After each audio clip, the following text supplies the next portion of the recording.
Hi there. Hope you're all okay out there. Just wanted to share a random thought I had about where we learn about grief and grieving, and when we first think we experience true human grief or real deep emotional grief. And I think the first time I experienced that was when the little farm pond that I learnt to fish on from the age of 12 uh, broke its seal. I used to go down there all the time to learn to catch crucian carp and tench, mirror carp and everything else. But because of gypsum workings in the fields that had been released lower, the actual water table seal broke on the pond and the water started draining really fast. And it was only a little pond about 6, 7 feet deep. And the fish were clearly in distress. And obviously, been down. This is where I learned to fish, and it was a place where I actually took the tickets and I cleaned the banks, and it was all that kind of thing, that kind of swallows and Amazon sort of thing. Um, and I had my friends there, and we all learned to fish there, and all the rest of it. And obviously, I thought I had to do something. And this was around the time of a certain video diary, and you actually see in the diary a shot of me throwing a chunk of ice over the pond down there. If you look at one of the sequences, and that was Kimber's Pond where I learned to fish. And that year later, this is when the actual seal on the pond itself broke that summer. And so I called the then EA and asked them to come and have a look. And the guy turned up, came down, and everything else. He says, "Well, I can see that it's in a lot of problems here. The fish are clearly going to run out of water soon and they'll die. So we can do things, but we need the permission of the landowner." And I'd known the landowner and the farmer and his wife for a long time. And I says, "Well, we'll have to talk to them because it's on their private land." So we went up to talk to that, and I always remember the farm owner's wife saying, "Oh, I can't be bothered with all this anymore, this pond and this. And I'm sick of people like him coming down like because he's a troublemaker." And I always remember that, and it was like, what? I want to save the fish I catch. I want to save you so you can save your business.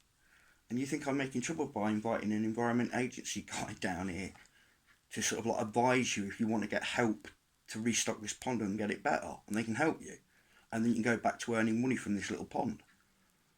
Didn't have anything to do with it. I was just gobsmacked.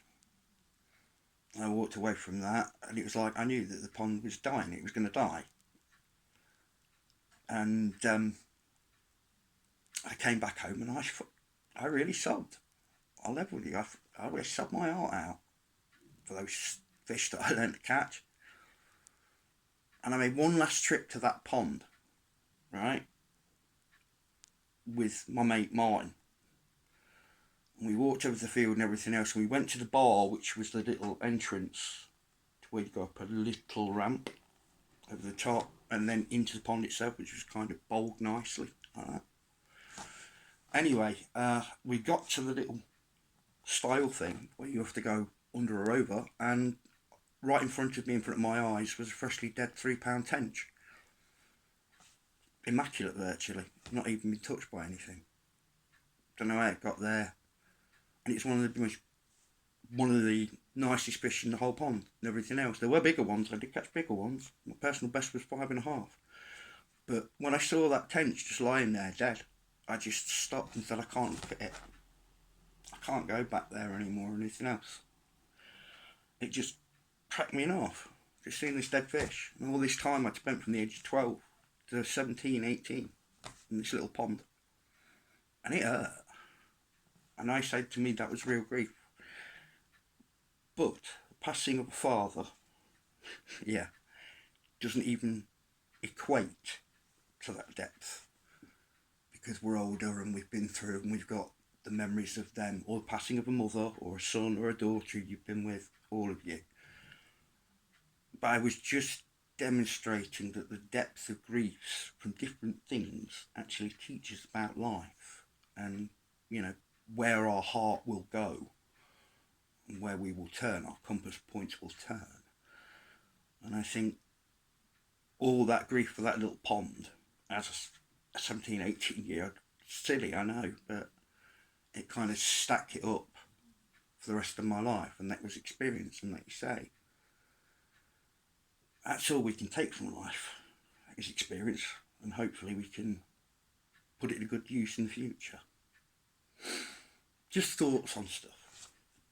I'm rambling again. Thanks for sticking around if you stuck around long enough. Take care, and I'll be back randomising with you soon, I hope. Bye for now.